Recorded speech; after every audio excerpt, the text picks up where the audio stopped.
271, a Flick, James Flick, your one and only movie reviewing secret agent. Today I will be reviewing a drama film that came out in 1994 that is directed by Robert Zemeckis and that stars Tom Hanks, Conner Humphreys, Wright, and Haley Joel Osment, and that movie is Forrest Gump. Okay, so we have started off this movie with the introductory appearance of our titular and main character, Forrest Gump, who is played by a much younger than he is right now, Tom Hanks.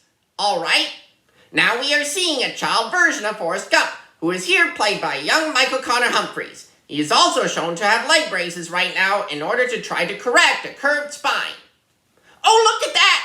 Old footage of the guy who became known as the king of rock and roll himself, Elvis Presley. He was a pretty popular musician of the 20th century, and he is someone I enjoy listening to every now and then.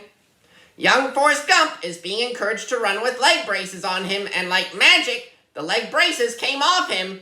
That's something you wouldn't expect to happen to you in reality. Rebel Rouser by Dwayne Eddy is playing in the background right now. Interestingly enough, I have that instrumental on my iPod. Forrest Gump has grown up and got to meet John F. Kennedy, who was President of the United States from 1961 until his assassination in November 1963. We are now seeing that Forrest Gump is being sent to fight in Vietnam. Now mind you, the Vietnam War was a war that attracted a lot of controversy and faced a lot of opposition. Whoa! He is now having to deal with machine guns going off and bullets flying all around him. That sure must be a dangerous environment for him to be in. Break On Through to the Other Side by The Doors just played in the background for a bit. I actually like that song nonetheless. I gotta tell you, this movie's soundtrack choices have so far been ones that have easily met my approval. But that is because I am someone who enjoys listening to classic rock. Now there was audio footage of the late Neil Armstrong's lunar landing on the moon. That happened in July of 1969 to be exact.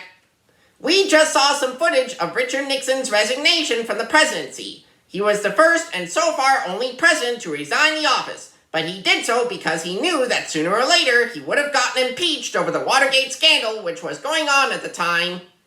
Forrest Gump has once again reunited with his childhood friend, who is also now his love interest, Jenny Curran, who is played by Wright. Now he has once again shown off his signature running abilities. Speaking of which, running is also something that I have enjoyed doing over the years. There was also now footage of Ronald Reagan getting shot at. Of course, Reagan was lucky enough to survive getting shot at and live to tell the tale. As we get closer to the closing of this movie, we are ending it off on a bittersweet note. On one hand, Jenny, who is finally his wife, has succumbed to an unnamed illness. On the other hand, he got to see his son of the same name, Forrest Gump Jr., played by young Haley Joel Osment, off on his first day of school. Overall, as wonderful a work of cinematic art as Forrest Gump is, there are also parts of it that get emotional and intense as well. Join me next time when I review Field of Dreams. I'm Flick James Flick, your one and only movie reviewing secret agent out there.